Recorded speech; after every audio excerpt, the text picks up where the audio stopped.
the outside world, Aaron Campbell seemed like just a regular kid. He loved hanging out with friends. He was popular amongst the girls, and he even had a YouTube channel.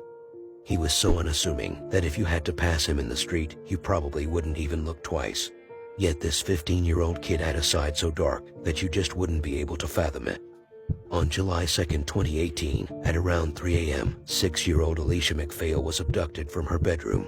Her parents only realized the horrific incident the following morning, and they immediately called the police for help.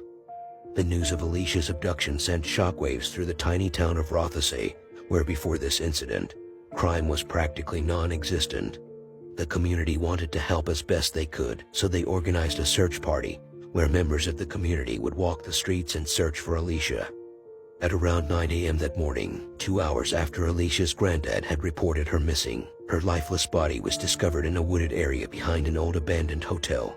There's no need to go into too much detail, but all in all, Alicia had 117 injuries to her body.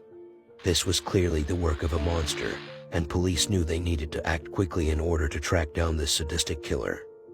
They once again requested help from the community and asked them to check their home CCTV footage to see if they noticed anything suspicious. One neighbor who lived about 5 minutes from the McPhail family was Aaron Campbell.